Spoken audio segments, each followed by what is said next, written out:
14 service on agent in charge in suits for immovable property. बघा, service on agent, एजंटवर service करायची आहे कशाची, in charge in suit of immovable property, ज्याच्याकडे immovable प्रॉपर्टीचा charge दिलेला आहे, ठीक आहे, ज्याही ओनरने, where in a suit to obtain a relief respecting or compensation for wrong to immovable property, service cannot be made on the defendant in person and the defendant has no agent empowered to accept the service. It may be made on the any agent of the defendant in charge of the property. कुठल्याही डिफेंडंटला तुम्हाला immovable प्रॉपर्टीच्या regarding summons पाठवायचा आहे. म्हणजे ए हा plaintiff आहे आणि बी हा डिफेंडंट आहे. एनी सूट फाईल केलेली आहे कोर्टामध्ये आणि बी हा काय आहे, त्या प्रॉपर्टीवर पोजेशन करून बसला आहे रॉंगफुल वगैरे. पण इथे इमोवेबल प्रॉपर्टी म्हटलं, लक्षात ठेवायचं, इमोवेबल प्रॉपर्टीसाठी पोजेशनचा समन्स पाठवायचा. मग आता बी नाही तिथे, डिपेंडंट कुठेतरी बाहेर असेल, बाहेर देशात असेल, तर म्हणतात की त्याच्या एजंटला पाठवा. समन्स जो आहे त्याच्या एजंटला पाठवा, ज्याच्याकडे कोणाचा चार्ज आहे, हो त्या इमोवेबल प्रॉपर्टीचा चार्ज आहे. मग आता स्पेसिफिकली या बीनी, डिफेंडंटनी याला एजंटची ऑथॉरिटी दिली नाही आहे. कळलं का तुम्हाला? एजंट एक ऑथॉरिटी पोस्ट आहे, ऑथॉरिटी असते. आपण कुठे पाहतो, कॉन्ट्रॅक्ट मध्ये एजंट, ठीक आहे की नाही. तर एजंटची ऑथॉरिटी या व्यक्तीला दिली नाही आहे, पण तरी त्या व्यक्तीकडे चार्ज आहे त्याच्या इमोवेबल प्रॉपर्टीचा. म्हणजे तू तिथे काम करतो, होऊ शकतो तुझा कोणी एक असिस्टंट असेल, जरी त्यांच्यामध्ये एजन्सीचं रिलेशनशिप नाही आहे, एजंट आणि प्रिन्सिपलचं रिलेशनशिप नसलं तरी काय हो, इमोवेबल प्रॉपर्टीचा चार्ज मात्र या व्यक्तीकडे आहे. तर याच्या बिहाफवर हा समन्स ऍक्सेप्ट करू शकतो आणि कोर्टही त्याला समन्स पाठवू शकतो. समजलं? Rule 15 where service may be on an adult member of the defendant's family. बघा, आता डिफेंडंटच्या फॅमिलीला समन्स, घरी समन्स पाठवलाय कोणीतरी. आता हे सिव्हिल आणि क्रिमिनल मध्ये इथे थोडासा बदल आहे, ठीक आहे की नाही. तर इथे काय म्हटलंय की घरी पाठवलाय समन्स, तर ऍक्सेप्ट झाला किंवा सर्व झाला हे कधी समजल्या जाईल आणि त्याच्या फॅमिली मधल्या मेंबरला कधी द्यावा summons. Where in any suit the defendant is absent from his residence at the time when the service of summons is sought to be effected on him at his residence and there is no likelihood of his being found at the residence within the reasonable time. बघा, तो तिथे घरी नाहीये, resident वर राहत नाही आता आणि त्याला तेवढ्या वेळात शोधून आणणंही शक्य नाहीये कोणाला, डिपेंडंटला. तेव्हा काय होईल, and he has no agent empowered to accept the service of the summons. त्याला कुठल्या प्रकारचा एजंटही नाही आहे की त्याच्या बिहाफवर तो एजंट समन्स ऍक्सेप्ट करेल. On his behalf, service may be made on any adult member of the family, whether male or female, who is residing with him. मग आता त्याच्या घरातला कुणीही अडल्ट मेल असो, ठीक आहे की नाही, जे घरातला सर्वात मोठा व्यक्ती, त्याचे वडील असेल किंवा आई असेल, दोघांपैकी कोणालाही पत्नी असेल, कोणीही अडल्ट मेंबर, अडल्ट मीन्स 18 वर्षाच्या वरचा असेल, तर त्याला तुम्ही काय करू शकता, समन्स देऊ शकता त्याच्या फॅमिली मेंबरला. बट सिव्हिल मध्ये आता इथे लक्षात ठेवायचं, नेहमी जेएमएफसी प्रिलिम्स साठी सिव्हिल मध्ये सांगितलं आहे अडल्ट मेंबर, ठीक आहे की नाही. अडल्ट मेंबर कोण, मेल प्लस फिमेल, हे सिव्हिल साठी आहे. बट क्रिमिनल साठी ओनली मेललाच समन्स तुम्हाला द्यायचा आहे, फिमेलला नाही.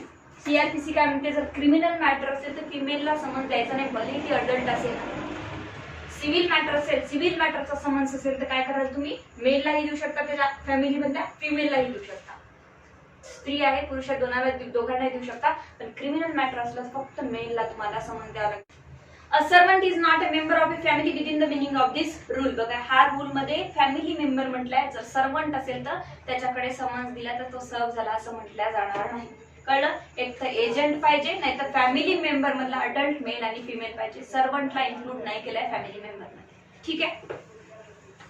16 पर्सन सर्व टू साइन एक्नॉलेजमेंट. आता जो सर्व करतोय त्याला एक्नॉलेजमेंट ही द्यावी लागणार. Where the serving officer delivers or tenders a copy of a summons to the defendant personally or to an agent or other person on his behalf, he shall require the signature of the person to whom the copy is delivered or tendered to an acknowledgement of serving endorsed on the original summons. बघा, ज्या व्यक्तीला तुम्ही summons दिलाय, ज्यांनी घेतलाय summons, त्याची acknowledgement वर तुम्ही साइन घेऊन घ्यायचे आणि कोर्टाला द्यायचे. सिंपल, ठीक आहे. त्याची सही तर घ्यावं लागेल ना. आपल्याकडे पोस्टमॅन जरी आला तर आपण काय करतो, सही देतो त्याला, पत्र मिळालं तर सेम तसंच. Procedure when defendant refuse to accept service or can not be found. बघा, डिफेंडंट काय म्हणतो, जा मी घेत नाही समन्स, काय करायचं ते कर, ठीक आहे की नाही. आणि परत काय, कॅन नॉट बी फाउंड किंवा मिळतच नाही, सगळे प्रयत्न केले मिळत नाही. नंतर काय होईल, where the defendant or his agent or such other person as aforesaid refuse to sign the acknowledgement. Dependent किंवा त्याचा एजंट किंवा अदर पर्सन काय करताय, हो रिफ्यूज करताय साइन करण्यासाठी, refuse to sign the acknowledgement or where the serving officer after using all due and reasonable diligence. पण serving ऑफिसरलाही सांगितलं की तुम्ही सगळे प्रयत्न करून बघा. बेलीफ गेला, करतो का साईन, तो म्हणजे नाही करत, वापस येतो. मग त्याला समजून सांगायला लागेल की याच्यावर साईन करायचीच आहे, की कोर्टात आम्हाला द्यावं लागते. त्याला शोधून काढायचे पूर्ण प्रयत्नही नाही केले. ऑफिसरसाठी सुद्धा नियम लिहिलाय त्यांनी, refuse to sign all due and reasonable diligence, म्हणजे प्रत्येक ती बाब, प्रत्येक ती गोष्ट ऑफिसरनी करून पाहावी की त्याची साईन त्याला घेता येईल acknowledgement. And cannot be fined the defendant who is absent from his residence at the time when service is sought to be effected on him at his residence, and there is no likelihood of his being found at the residence within the reasonable time. मग असं जेव्हा कळेल की आता त्याला found म्हणजे त्याला शोधून आणणं शक्य नाही, लाईव्हलीहूड नाही आहे, आता काय तो मिळतच नाही आहे, तेव्हाची प्रोसिजर आहे आता ही time. And there is no agent empowered to accept the service of the summons on his behalf. आणि कुठला एजंटही नाही आहे, एक तर डिपेंडंटही मिळत नाही आहे पूर्ण प्रयत्न करून, ठीक आहे, आणि त्याचा एजंटही नाही आहे कोणी on his behalf, nor any other persons on hmm service can be made. आणि कुठलाच फॅमिली मेंबरही नाही आहे किंवा दुसरा कुठलाच पर्सन नाही आहे की आपण त्याला समन्स देऊ शकतो, कुणीच नाही आहे डिफेंडरचं. देन काय होतं बघा आता, the serving officer shall affix a copy. आता सर्विंग ऑफिसर काय करेल ना, अफिक्स अ कॉपी म्हणजे कॉपी चिपकवेल त्याच्या दारावर, त्याच्या घरावर, copy of the summons on the outer door or some other conspicuous part of the house in which the defendant ordinarily resides or carries on a business or personally work for gain. बघा, first काय म्हणताय, summons द्या त्याला, कोणाला, डिफेंडंटला द्या, हे लक्षातच ठेवायचं, हे नाही विसरायचं कधीच.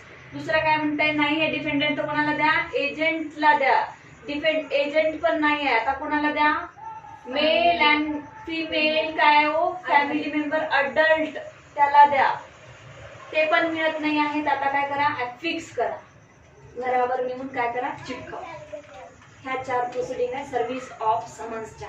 पण यासाठी काय करावं लागेल, प्रामाणिकपणे बेलीफला ऑल जे काही प्रयत्न all due and diligence use करायला लागतील, ठीक आहे. मनाने तो काही लावू शकत नाही, हे सगळे प्रयत्न झाले. आता आपण येऊया 4th प्रोसिडिंग वरती की अफिक्स म्हणजे समन्स चिपकवायची proceeding. Okay, the serving officer shall affix a copy of the summons on the outer door or some other conspicuous part of the house in which the defendant ordinarily resides or carries on a business or personally work for gain. जिथे काम करतो, जिथे राहतो, तिथल्या conspicuous part म्हणजे गेल्या गेल्या जो आला डिफेंडंट की त्याला लवकर दिसलं पाहिजे अशा part. And shall then return the original to the court from which it was issued. आणि ओरिजिनल जे समन्स आहे कॉपी चिपकून द्यायची, ओरिजिनल समन्स कुठे घेऊन यायचा, कोर्टात रिटर्न घेऊन यायचा, ज्या कोर्टाने इश्यू केलं त्या.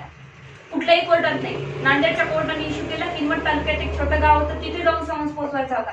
त्या बेलीफला नांदेडला यायचा कंटाळा आला, किनवटच्याच कोर्टात जाऊन जमा केला. नाही, ज्या कोर्टाने इश्यू केलं ना समन्स तिथेच नाही का वापस. With a report endorsed thereon or annexed thereto stating that he has so affixed the copy. आणि त्याच्यासोबत बेलीफला किंवा जे ऑफिसर गेलाय त्याला काय लिहायचं आहे की मिळाले नाही आहे, जे काय घडलं त्याच्यासोबत ते लिहायचं की सगळे प्रयत्न केले, मिळाला नाही, आता मी कॉपी चिपकून आहे. सिंपल लँग्वेज मध्ये समजून घ्या, खूप हार्ड नाही आहे. जर पाहिलं तर आपल्याला कळत नाही, असं स्टोरी वाईज शिकूया, ठीक आहे. With a report endorsed thereon annexed thereto stating that he has so affixed the copy, the circumstances under which he did so. Circumstances under which he did so. मी काय काय प्रयत्न केले, मी पहिले फॅमिली मेंबर शोधले, agent शोधला, dependent शोधला, नाही मिळाले, शेवटी चिपकून. बघा किती डीपली दिले हो, विचार करा. बॅक्ट केवढा एवढंच आहे, पण सगळी सिव्हिल प्रोसिजर एक एक शब्द यातला सांगतो की काय करायचं आपल्याला. आपल्याला मनानं बुद्धी वापरायचीच नाही, इथेच दिलंय, ठीक आहे. So annexed thereto, under which he did so, and the name and address of the person, if any, by whom the house was identified and in whose presence the copy was affixed. बघा, एखादा मग तिथे कुठलाही व्यक्ती असेल, त्यांनी सांगितलं होतं मला की हेच घर आहे डिफेंडंटचं, जिथे मी कॉपी चिपकवता. कुणाच्याही घरावर कॉपी चिपकून यायची नाही, नाहीतर माधवीला समज स्वतः जायचं शिवानीच्या घरावर कॉपी चिपकून. आणि शिवानी का मला भेटलाच नाही, माझ्या घरात पण यांच्या कुठलीच कॉपी नव्हती. तर एखाद्या आजूबाजूच्या व्यक्ती पाहायचा आहे, शेजारी पाजारी, त्याला विचारायचं आहे, त्याच्याकडून आयडेंटिफाय करून घ्यायचंय की हेच डिफेंडंटचं घर आहे का, ठीक आहे की नाही. आणि मग त्याचे पण काय करायचे, साईन वगैरे घ्यायचे की मी आयडेंटिफाय करून दिलं त्या शेजाऱ्याची की हेच घर आहे, आणि तिथेच मी कॉपी चिटकवली. हा ऑफिसरचा रिपोर्ट आहे. कुठे जाईल, एन्डॉर्समेंट म्हणून कोर्टात. मग आता कोर्ट एवढे प्रयत्न झाल्यावर काय करेल, पुढे बघू. आता कोर्टाकडे काय पर्याय, सगळे पर्याय शोधले, अजून आहेत. ठीक आहे की नाही. एवढ्या लवकर वॉरंट पाठवेल का कोण, नाही. अजून मग बघा, डायरेक्टली सेक्शन मध्ये काय सांगितलं होतं आपल्याला, येत नसेल तर वॉरंट पाठवा, अटॅच करा प्रॉपर्टी. पण रूल काय सांगताय, थोडं हळू जा. कळलं का आता रूल आणि सेक्शन मधला काय फरक आहे. सेक्शन फक्त सबस्टेंटिव्ह प्रोसिजर सांगते, रूल मात्र कसं करायचं आणि त्या स्टेजला किती स्टेप फॉलो करून जायचं हे सांगतो रूल. नेहमी लक्षात ठेवायचं की रूल काय सांगतो. ओके.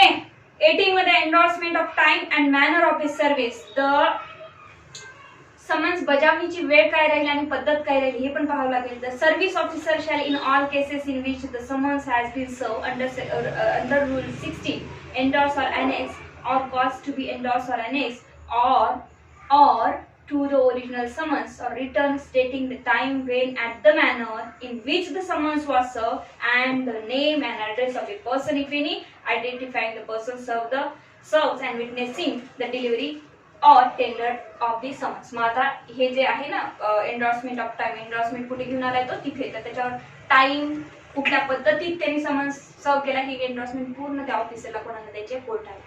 की मी हे सगळ्या स्टेप फॉलो केल्या, मी या पद्धतीने समन्स सर्व करण्याचा प्रयत्न केला पण नाही झाला, न्याय फिक्स केला, आणि जो कोणीही आयडेंटिफाईड मला घराला आयडेंटिफाईड करून दिलं होतं त्याचीही मी तुम्हाला साईन दिली आणि त्यालाही मी विटनेस बनव. Rule 19 examination of serving officer. आता बघा, जो ऑफिसर गेला होता बिलीफ सर्व करायला त्यांनी ते एन्डॉर्समेंट दिलेला आहे की एवढे प्रयत्न करूनही मला तो भेटला नाही. मग आता जर वेळ पडली, आता जर डिफेंडंट येऊन म्हणत असेल की मला समन्सच भेटला नाही, मग काय करणार, बघणार येणार ना ऑफिसरवर येणार आहे आता. तर मग त्याला बोलवण्यात येईल आणि त्याचं एक्झामिनेशन घेण्यात येईल की का डिफेंडंटला समन्स मिळाला नाही. सो बघा, where a summons is return under rule 17, rule 17 मधून समन्स रिटर्न आलेला आहे. The court shall if the return under that rule has not been verified by the affidavit of the serving officer and may, if it has been so verified, examine the serving officer on oath on cause him to be so examined by another court. बघा यांनी काय म्हटलंय, या endorsement सोबत आणि या report सोबत जर ऑफिसरनी, जो की बेलीफ होता किंवा सर्व्हिंग ऑफिसर होता, त्याने जर ऍफिडेव्हिट दिलं असेल ना तर त्याला बोलवायची गरज नाही, त्याला एक्झामाइन करायची गरज नाही. बिकॉज त्यांनी ऑलरेडी सांगून टाकले की मी जे काही देते तुम्हाला ते सत्य आहे. ऑलरेडी ऍफिडेव्हिट दिलं. ऍफिडेव्हिट जर दिलं नाही तरच काय होईल, त्याचं एक्झामिनेशन घेण्यात येईल, त्याला विटनेस बॉक्स मध्ये बसवण्यात येईल. जर काही फॉल्ट असेल तर ऍफिडेव्हिट देईल का, तो नाही देणार. जर नसेल तरच ऍफिडेव्हिट देईल. ठीक आहे. So court touching his proceeding and may make such a further inquiry in the matter as he thinks fit and shall either declare that the summons has been duly served or order such a service as it thinks fit. बघा, आता जर न्यायालयाला खात्री पटली examination घेऊन की सर्व झाला होता समन्स बरोबर, ऑफिसरनी केला होता, तर काय करेल, काही स्टेप घेणार नाही. मग न्यायालयाला काय समोरच्या स्टेप घ्यायची, attachment of property, arrest dependent, त्या घेईल. पण जर न्यायालयाला खात्री पटली नाही, न्यायालयाला जर वाटलं की नाही काहीतरी फॉल्ट आहे, डिपेंडंटला समन्स खरंच मिळालं नाही, तर पुढची प्रोसिडिंग परत ही सुरू करेल न्यायालय, किंवा मग त्याला जसं वाटते तसं तो करेल.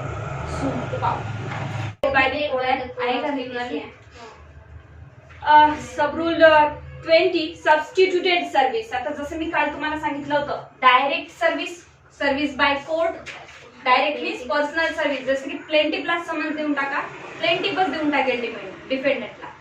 फर्स्ट काय होती आपली, service by the court, direct court service पाठवेल, जी की आतापर्यंत आपण पाहत आलोय, बेलीफ गेला, कोर्टाचा ऑफिसर गेला. आता सबस्टिट्यूटेड सर्व्हिस, जसं आपण हे सगळे प्रयत्न करून बघितले, डिफेंडंट मिळत नाही, आता काय करणार कोर्ट, सबस्टिट्यूट, वेगळा पर्याय निवडून काढणार कोर्ट आणि म्हणणार की आता तुझं नाव आम्ही पेपरमध्ये द्या. काय पेपरमध्ये प्रोक्लेमेशन देतो, कारण आम्ही कंटाळून गेलोय तुला शोधून, तू मिळत नाही. मग डिपेंडंटच्या नावाने प्रोक्लेमेशन काढण्यात येईल आणि सरळ सांगण्यात येईल की यांच्यावर हे असे असे अलिगेशन लागलेले, या इमोबल प्रॉपर्टीचे, या मूवेबल प्रॉपर्टीचे, आणि हे मिळत नाही आहे. त्या पेपरमध्ये देईल, न्यूजपेपरमध्ये, आणि सांगेल जर तुम्ही 30 दिवसाच्या आत कोर्टात आले नाही, जिथे कुठे असाल तिथे, तर तुमची प्रॉपर्टी अटॅच करण्यात येईल.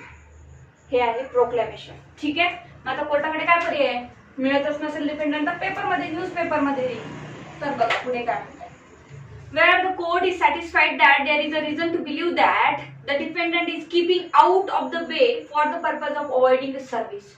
बघा, अवॉइड करतोय आणि मुद्दाम दूर राहतोय कुठेतरी अवॉइड करण्यासाठी, न घेण्यासाठी समन्स. ठीक आहे. आता इथे ना एक शब्द दिला त्याने, रिझन टू बिलीव्ह. आपण जेव्हा आयपीसीचे युट्यूबवर लेक्चर टाकले, आय थिंक 2-3 तिसऱ्या सेक्शन मध्ये व्हिडिओ मध्ये रिझन टू बिलीव्ह मी केलंय डिफाईन. रिझन टू बिलीव्ह म्हणजे काय सांगा. पहिला व्हिडिओ असं रिझन पाहिजे की मी त्याच्यावर विश्वास करते. यस, मी विश्वास पात्र आहे. कोर्टाला डाऊट नाही पाहिजे. कोर्टामध्ये डाऊट वर काहीच जमत नाही. ठीक आहे की नाही. कोर्टाला 100% आता कळलंय, खात्री पटली कोर्टाला 100% की हा मुद्दामच येत नाही आहे, तरच कोर्ट सबस्टिट्यूट सर्व्हिसचा यूज करेल.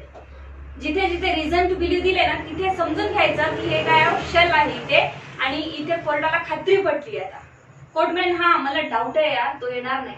कोर्ट पाठवू शकते का नाही. डाऊट तर तुम्हाला कोणावर कसंही राहू शकतो, मग फालतू त्या माणसाची बदनामी होईल. ठीक आहे की नाही. जोपर्यंत कोर्टाला खात्री पटणार नाही तोपर्यंत कोर्ट सबस्टिट्यूट सर्व्हिसचा यूज करणार नाही. का पेपरमध्ये नाव देणं काही सोपं नसतं. ठीक आहे की नाही. डिफॉर्मेशन.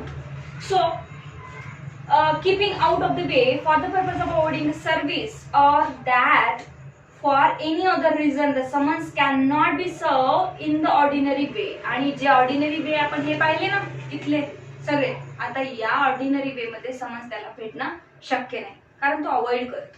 सो मग आता कोर्ट काय करेल, या सर्व्हिसचा यूज करेल जे की newspaper. The court shall order the summons to be served by affixing a copy thereof in some conspicuous place in the courthouse.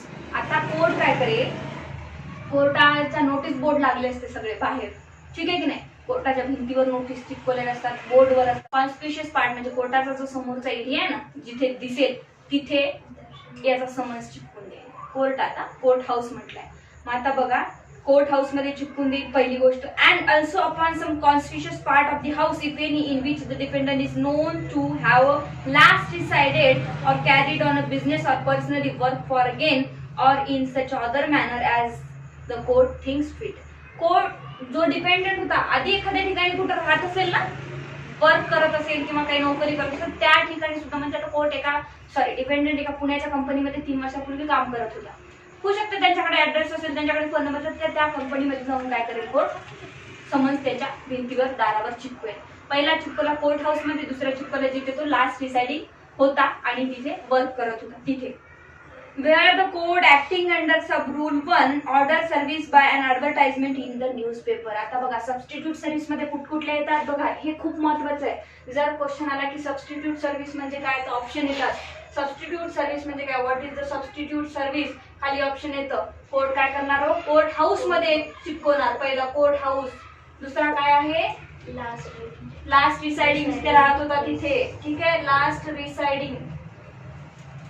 तिसरा काय आहे आता न्यूजपेपर. कळलं. ते असे सॉर्ट आउट करायचे सगळे एक एक एक एक. खूप सिंपल आहे, खूप सिंपल आहे. फक्त आपल्याला सॉर्ट आउट करणं कळलं पाहिजे. पेन्सिल घ्यायची, पेन घ्यायचा, बुक्स मध्ये लिहायचं. आपल्याला एवढा अभ्यास असतो की आपण त्याच्या वेगळ्या नोट्स काढून ठेवू शकत नाही. आणि bare act is also notes. कळलं का तुम्हाला. बेअर ऍक्ट आपल्या हातात असेल तर आपल्याला 4 रेफरन्स बुक किंवा नोट्स खूप साऱ्या घ्यायची गरज नाही. इथेच लिहून ठेवायचं. बघा असं सगळं लिहून ठेवायचं की हे अंडरलाईन एक झाला. आता सबस्टिट्यूट सर्व्हिस 20 सेक्शन मध्ये 3 पॉइंट्स मिळाले आपल्याला. मिळाले ना. काय काय मिळाले, कोर्ट हाऊस मध्ये चिपकवेल जिथे लास्ट रिसाइडिंग आहे, अंडरलाईन करून ठेवा, बॉक्स करून ठेवा, काही करून ठेवा. याच्याशिवाय काही वाचायची गरज नाही. प्रिलिमला जाताना ते 3 पॉइंट वाचायचे, झाला विषय संपला. Okay, newspaper. The newspaper shall be daily newspaper circulating in the locality in which the defendant is last known to have actually and voluntarily resides, carried on a business or personally work for gain. Last का म्हटलं कारण आता तो कुठे राहतोय कोर्टाला माहितच नाहीये. कळलं. मग आता न्यूजपेपरही असाच असावा जिथे तो मागच्या वेळेस राहत होता तिथे. ठीक आहे की नाही. नांदेड जिल्ह्यात राहत होता किंवा नांदेड मध्ये राहतोय मागच्या वेळेस, तर प्रजावाणीमध्ये देऊया आपण. मग तुम्ही जर न्यूजपेपर म्हटल्यावर दिल्लीच्या न्यूजपेपर मध्ये द्यायला आणि तो इथे महाराष्ट्रात नांदेड मध्ये तर त्याला तर मिळणारच नाही ना समज.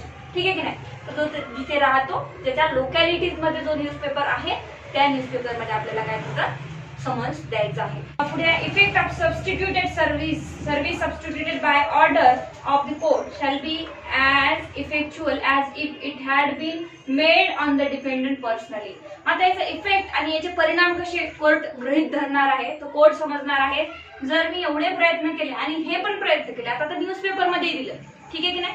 मग आता इथे न्यूजपेपर मध्ये दिल्यावर त्याला मिळत नसेल तर काय समजलं जाईल आता मग त्याला कोर्ट की त्याला आता पर्सनली सर्व झालाय समज, कारण याच्यापेक्षा अजून काही पर्याय आपल्याकडे त्याच्याकडे नोटीस पोहोचवायचे उरलेले नाही आहे. ठीक आहे की नाही. Where service substituted time for appearance to be fixed. बघा काय म्हटलं आहे, where service is substituted by order of the court. Order of कोर्टाच्या ऑर्डरनी सबस्टिट्यूट सर्व्हिस झाली आहे. The court shall fix such a time for the appearance of the defendant as the case may require. मग आता इथे सांगितलंय पहिल्यामध्ये सगळे प्रयत्न करून झाल्यानंतर जर इथे सांगितलंय की 30 दिवसाच्या आत कोर्टाने डिफेंडंटनी यावं, कुठे सांगितलं तर न्यूजपेपर मध्ये.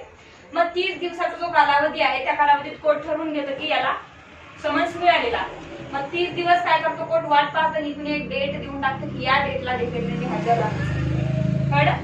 कारण कोर्ट काय प्रिझ्युम करताय की समन्स तर मिळाला आहे, आता तुला मिळो नाही मिळो, कारण आता पर्याय नाही आहे कोर्टाकडे, सगळे पर्याय करून झाले. कळलं का? नसेल कळलं तर विचारा. शिवानी कळलं ना? कारण कोर्टाकडे पर्याय नाही आहे, तर कोर्ट काय करेल, प्रिझ्युम करेल की आता त्याला समज मिळाला, त्यांनी न्यूजपेपर वाचला. ठीक आहे. नसेल मिळाला मग एक तर तो डेथ झालेला असेल किंवा काय हो मुद्दाम करत, दोन पैकी एकच गोष्ट असू शकते.